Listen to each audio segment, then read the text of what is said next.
Kemenaker menerbitkan aturan baru yang melarang diskriminasi berbasis usia dalam lowongan kerja yang tertuang dalam surat edaran Menteri Ketenagakerjaan. Hal itu dilakukan agar proses rekrutmen bisa berjalan objektif dan adil sehingga peluang pekerjaan bisa semakin terbuka untuk siapa saja. Satu, memang dibutuhkan atau diperlukan mengingat karakteristik atau sifat pekerjaan tertentu yang secara nyata berkaitan dengan usia. Dua, tidak menyebabkan hilangnya atau berkurangnya kesempatan memperoleh pekerjaan bagi masyarakat secara umum. Harapan saya jelas ya.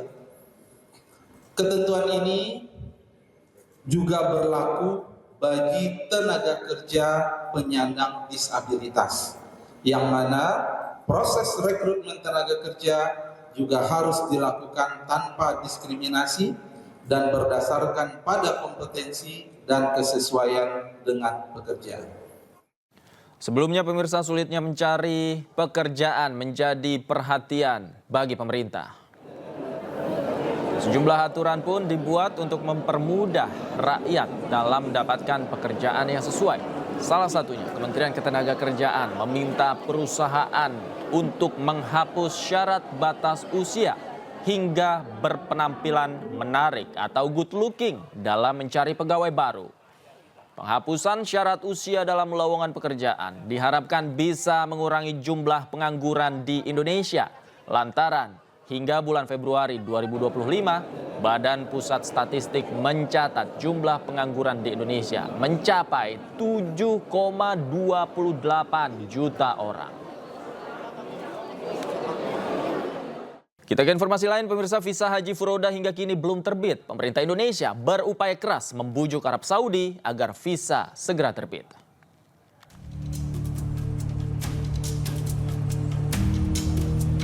Hingga saat ini, calon jemaah haji Furoda belum juga mendapatkan visa mujamalah atau visa undangan dari pemerintah Kerajaan Arab Saudi. Biasanya, visa haji Furoda diterbitkan akhir bulan Syawal hingga akhir bulan Zulhijjah. Menanggapi hal itu, Menteri Agama Nasaruddin Umar mengatakan Indonesia tidak memiliki kewenangan penerbitan visa haji Furoda. Namun, ia berjanji akan terus berkomunikasi dengan pemerintah Arab Saudi. Jadi Pak, soal visa haji Furoda itu Pak belum terbit? Iya, lagi kita menunggu Saudi ya. Itu kan di luar kewenangan kami ya.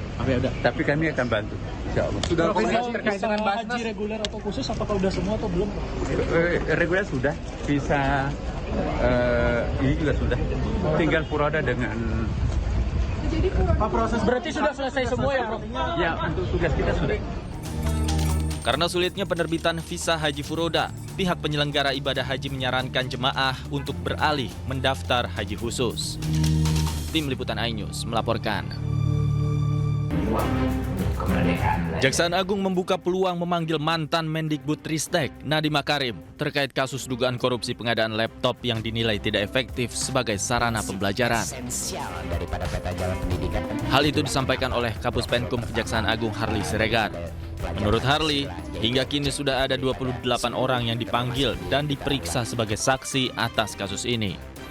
Tak menutup kemungkinan, jika dibutuhkan maka Kejaksaan Agung akan memanggil Nadiem Makarim. Adanya dugaan korupsi ini kan adanya di Kemendikbud. Ada kemungkinan mantan Menteri Pendidikan ini dipanggil Pak Nadiem ini, Pak? Nah, kalau pertanyaannya demikian, maka siapa saja pun, ya, jika memang itu menjadi kebutuhan dalam pendidikan ini, kebutuhan penyidik, maka pihak-pihak yang terkait yang bisa membuat terang tindak pidana ini tentu bisa saja dilakukan pemanggilan dan permintaan keterangan. Karena tujuan penyidikan adalah membuat terang dari tindak pidana dan menemukan tersangkanya.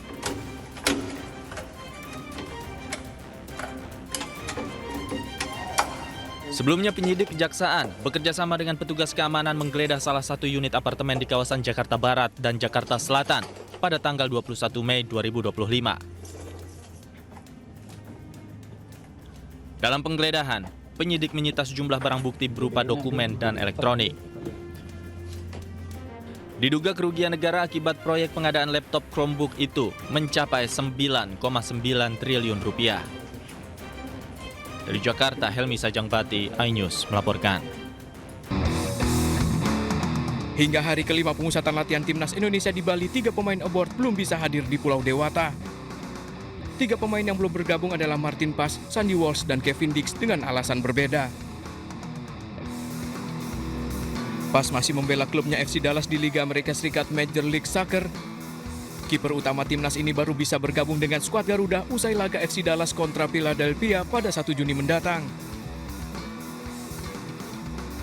Sementara bek Kevin Dix masih harus membela FC Copenhagen. Bek 28 tahun itu akan tampil di partai final Piala Denmark 2024-2025 kontra Silkeborg. Untuk Sandy Walsh masih dalam pemulihan cedera di Jepang. Pemain Yokohama Marinos tersebut belum bisa datang ke Indonesia karena fokus penanganan cederanya. Ada kemungkinan pelatih Patrick Kluivert mengganti Walsh jika tak kunjung pulih. Data terbaru, Martin Paes dan Marcelino Ferdinand harus absen. Paes dan Marcelino tak bisa bermain bersama skuad Garuda karena akumulasi kartu kuning. Selain itu, Ragnar Oratmangun dan Sandy Walsh juga masih dalam kondisi cedera. Ragnar masih dalam proses pemulihan dari cederanya, termasuk juga Sandy Walsh. Sementara Eliano Reinders harus mendampingi istrinya yang akan melahirkan. Sampai saat ini sudah ada 29 pemain dari 32 yang dipanggil telah bergabung dalam pemusatan latihan di Bali.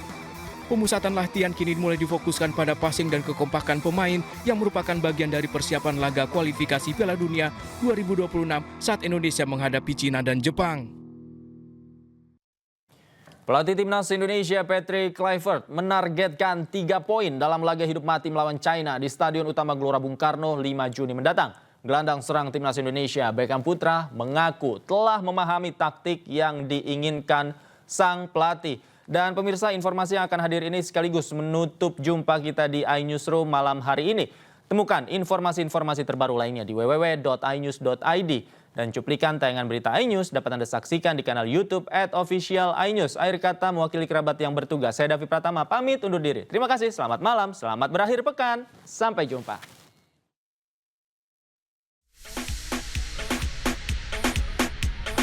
Pemusatan latihan Timnas Indonesia di Kabupaten Gianyar, Bali telah memasuki hari kelima dan menjadi momen penting bagi tim Garuda untuk membangun chemistry dan mengasah strategi sebelum menghadapi Cina dan Jepang di kualifikasi Piala Dunia 2026. Eliano Reinders dipastikan absen membela timnas. Pemain Pekzuel tersebut sedang menantikan kelahiran anak pertamanya dan memutuskan untuk ada bersama keluarganya dalam momen tersebut. Timnas Indonesia fokus mendapat kemenangan saat berhadapan dengan Cina. Pelatih Timnas Nasional Indonesia Patrick Kluivert memasang target 3 poin atau menang atas Cina di Stadion Utama Gelora Bung Karno 5 Juni mendatang. Gelandang serang Timnas Indonesia Beckham Putra berupaya memahami taktik yang diinginkan pelatih Patrick Kluivert. Ya lebih ke pemahaman taktik sih, karena kita lihat lawan Cina bagaimana bermain, jadi saya hanya harus cepat beradaptasi sih, dan alhamdulillah saya bisa cepat beradaptasi dan apa yang diinginkan coach Patrick saya lakukan. Pertandingan melawan Cina ini dianggap krusial bagi Indonesia untuk mendapatkan tempat di Piala Dunia 2026. Saat ini skuad Garuda mengincar posisi 4 besar di grup C agar dapat tampil di putaran keempat kualifikasi Piala Dunia 2026 atau langsung mendapatkan tiket menuju putaran final.